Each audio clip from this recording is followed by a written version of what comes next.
Yo, horror fans, picture this. Michael Myers, that silent, relentless killer who feels like a human force of nature, going toe-to-toe with Jason Voorhees, the monster of Crystal Lake. Honestly, I bet people would argue till they're blue in the face about who'd win this showdown. Myers is scary as hell because he's ×2 times human, a regular dude possessed by some unexplainable evil, no flashy superpowers, just pure murderous drive. But Jason? Man, this guy's badass in a way that's straight up beyond human. He's a freaky mix of rotting flesh, reinforced bones, and a supernatural curse that makes him damn near unkillable. While Michael might go down with a few bullets or a nasty fall, though we've seen him shrug off plenty of that, Jason comes back from hell, from space, from freaking decapitations, like the universe is conspiring to keep him alive. It makes me wonder, what the hell's going on with his body? Let's dive into this dark-ass dissection, peeling back every physical, mental, and supernatural layer, like we're slicing open a corpse that just won't stay still. And this time, we're going deep into the creepiest theories. Is he a demon? What went down when he got dragged to hell? A soldier of darkness, or something even worse? Buckle up, cause this journey's gonna be grim, packed with secrets that'll make you question what's real in horror. Let's start with the basics, the origin of this freak show.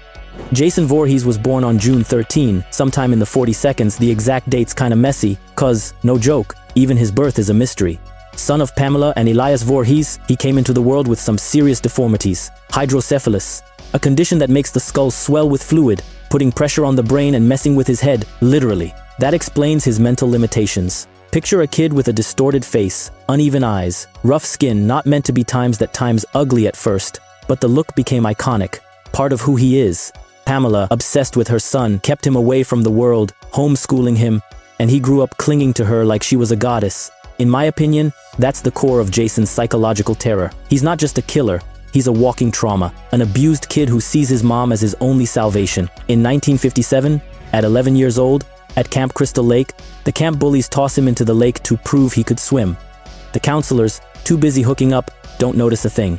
Jason screams for help, sinks, and vanishes. His body's never found, the camp shuts down, and Pamela loses it, blaming everyone. But what if he didn't die? Some stories say he swam to shore, survived in the woods, eating plants, hunting animals, turning into a wild hermit. That's wild, right? A deformed kid growing up alone, watching his mom go crazy from afar. No BS. That explains his early strength. Years of brutal survival shaped dense muscles, bones toughened by a life without doctors or comfort. Biologically, his body was already abnormal slow metabolism, maybe some genetic mutation that made him resistant to hunger and cold. Compared to a regular human who'd die of hypothermia or infection, Jason was like a hibernating bear, packing on fat and raw power. But then comes the game changer. In 1979, Pamela turns into the killer of the first massacre, slaughtering counselors to avenge her dead son. Until Alice Hardy chops her head off, and Jason, hiding in the woods, sees it all. That's what unleashes the monster. He grabs his mom's head, builds a creepy altar in a shack, and starts his revenge. At first, he's still human, but his body already defies logic. Tall, like 6'2", and in later movies, like the 2009 reboot, he seems even bigger, like 6'5" of pure terror, as if the character evolved to scare the crap out of people. His face under the burlap sack, later the iconic hockey mask, is gruesome. One damaged eye, patchy skin, rotten teeth. The hydrocephalus messed with his brain, limiting complex thinking but sharpening primal instincts. Night vision like a predator, a nose that can track victims from yards away. He feels pain, yeah, grunts when stabbed, but takes insane amounts of it, like his brain just shrugs off the suffering. To me, that's terror in its rawest form. A human body pushed to the limit, muscles jacked from years of hunting in the wild, tendons like steel cables. He smashes doors, crushes skulls with his hand strength that's gotta be in the tons, while a normal dude can barely lift 100 pounds. Maybe it's constant adrenaline, like a Viking berserker, but without ever burning out.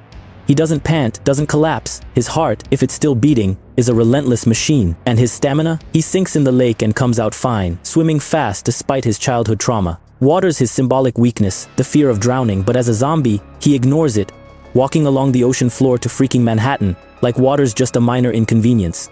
Makes me wonder, does his body have denser bones, hardened from years in the wild? Or was the supernatural creeping in from the start? Fast forward, Jason dies for real in 1984. Tommy Jarvis, a kid, hacks him down with a machete to the head, chopping him like firewood. Buried, end of the line? Nope. Years later, Tommy, obsessed, digs up the body to burn it, dark irony, right? And stabs a metal pole through his chest. Then a lightning bolt hits, and boom, Jason's back as a zombie. Here, his anatomy shifts to something else. Rotting body, gray skin, bones poking through, but with insane regeneration. He heals fatal wounds, gunshots, fire, even decapitation in minutes. Some stories say the lightning triggered a curse already inside him, maybe tied to his mom, who might have used dark rituals to bring him back after he drowned. Others think Pamela messed with occult forces, like black magic, to make sure he'd never truly die. Honestly, I think this makes Jason a hybrid, a biological core, with cells multiplying endlessly like immortal cancer, but powered by supernatural energy, eternal hatred, vengeance.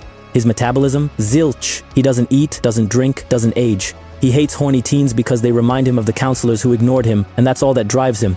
His durability is nuts.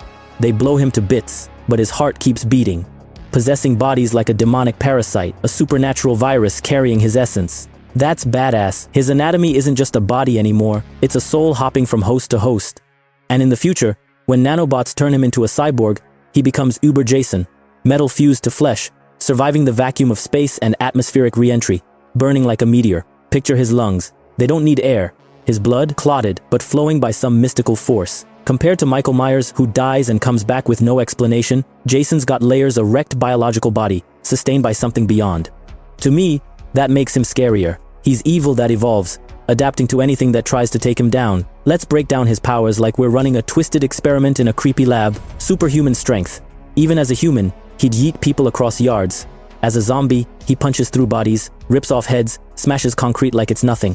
One of his most brutal moments, he tears off a guy's arm and uses it as a weapon, straight up savage. Speed, he walks slow, but it's like he teleports, popping up out of nowhere, as if the whole setting's in on it. Ninja stealth, even with heavy boots, he's silent, blending into shadows, setting up ambushes. He uses the environment, trees, lakes, houses like extensions of his body. Durability, he survives everything. Drowning, fire, bullets, he grunts in pain but keeps going. Explosions, even a literal trip to hell where demons drag him down, but he comes back. Immortality, he doesn't age, regenerates, lost limbs, only stopped by water, like when he's chained in the lake, or mystical stuff, like enchanted daggers. Scientifically, I'd guess his cells have infinite telomeres, like lab-grown immortal cells, but with a supernatural twist, maybe a curse tied to the lake, some vengeful spirit, or the built-up hatred of Crystal Lake's victims. Now let's get to what you're itching for. The demonic theories. Is Jason a straight-up demon? Some stories hint he's a supernatural undead, not quite a demon, but with deep ties to hell. After getting blown to pieces, his heart turns into a demonic parasite, a nasty worm that slithers into other bodies, melting the old host while transferring Jason's essence.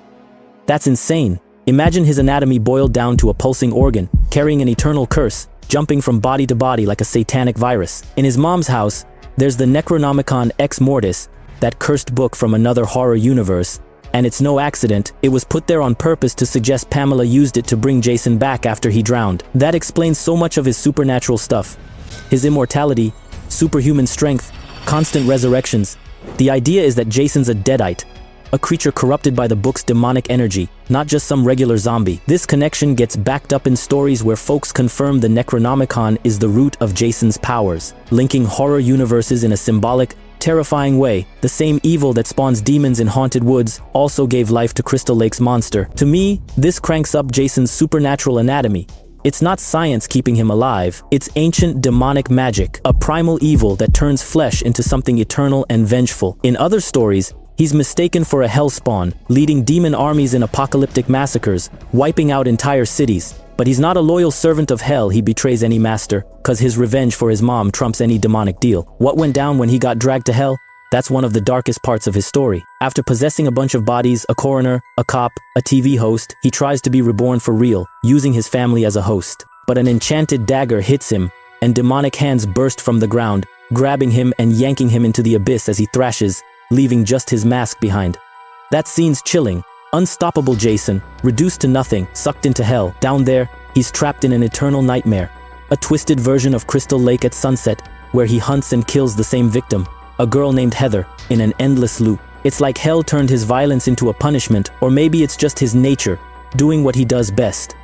But he doesn't stay long. An outside force, disguised as Pamela, visits and pulls him back to the living world, sending him to wreak havoc. He comes back weaker at first, but soon regains his power, like hell injected something new into him, a demonic energy that amps up his regeneration, making him come back stronger. Did hell change him? I think so. Maybe he absorbed a piece of the abyss, becoming an even deadlier hybrid, part destroyed human body, part corrupted soul. A monster carrying hell inside but not owned by anyone. Some stories paint him as a kind of dark Christ, born from an obsessed mother, resurrected multiple times, an evil spirit that animates bodies like a parasite. That's nuts, right? He's not a classic demon with horns and fire, but he's not just a zombie either. He's something in between, a pawn of hell that doesn't follow orders, driven only by hatred and his mom's memory. Is he a soldier of hell? Well, he doesn't seem to serve anyone for free. In some stories, he's manipulated into leading demonic armies, marching with hordes of infernal creatures, destroying everything in his path, even hitting major places, like he's a general of darkness. But in the end, he always falls back to his own instincts, killing anyone who crosses Crystal Lake, avenging his mom. I see him as a reluctant servant, used by bigger forces, but never fully controlled. Hell might have given him power, but Jason's loyal only to his own trauma. This adds a layer to his anatomy. His body's a vessel, his soul's an infernal parasite, and together they're a destruction machine that never stops. Jason's mind fascinates me in a creepy way. His mental limitations keep him like an eternal child, basic intelligence, but a razor-sharp knack for hunting. He doesn't talk except for that ki ma ma ma that echoes in the movies like a warped kill mommy stuck in his head since the drowning. But he plans ambushes with precision, traps, bodies positioned to block paths, creative kills that feel like they're ripped from a nightmare. He's driven by primal rage, the trauma of being abandoned, revenge against those who killed him and his mom. He hallucinates Pamela telling him to kill, like she's a demon whispering over his shoulder. Despite being slow, he's a master of his turf. Crystal Lake is an extension of his body, every trail and shadow a weapon. He feels no fear, no emotional pain, just pure fury. Compared to other monsters, he's stronger than Leatherface, who's just a messed up human, and tougher than Freddy, who needs the dream world.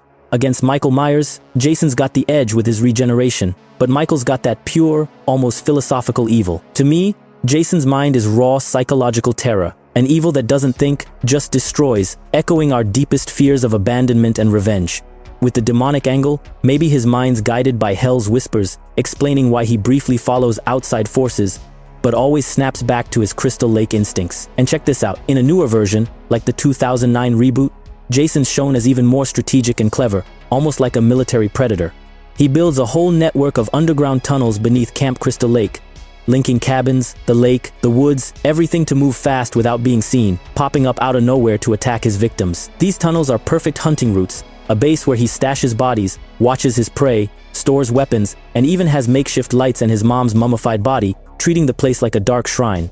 That's part of his terror anatomy, not just brute strength, but a predatory intelligence, a survival instinct that makes him an invisible, territorial force, explaining how he always catches victims off guard, like the ground itself is in on his plan. His feats? Get ready for a list that'll blow your mind. Over 200 kills, about 150 shown on screen. He crushes heads, rips out hearts, snaps spines like twigs. Survives decapitations, his mom's head on his altar, his own in dreams, gunshots to the chest, fire, toxic waste that melts his face, explosions that shred his body. He goes to hell and back, fights demons in the dream world, carries heads as trophies. In the future, as a cyborg, he blows up in space, punches through steel doors, survives atmospheric falls burning like a meteor. He tosses people 30 feet, smashes walls, swims entire oceans. No fatigue, no pain that stops him, he grunts, but keeps coming. Compared to humans, he's got the strength of 10 men, the durability of a tank. Against other monsters, he wins with his immortality, maybe even beating an alien in theory, and ties with killing machines because of his regeneration. And with the demonic side, he leads apocalyptic massacres with armies of infernal creatures, wiping out whole cities, decapitated but with a soul free to return. That's insane. He's the peak of horror, the evolution of evil in flesh and bone.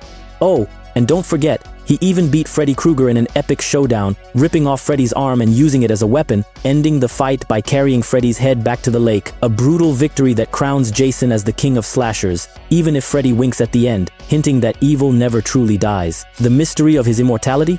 Every death and comeback adds a new layer. Starts human, dies and returns as a zombie via lightning, gains telekinesis, survives shocks, possessions, trips to hell.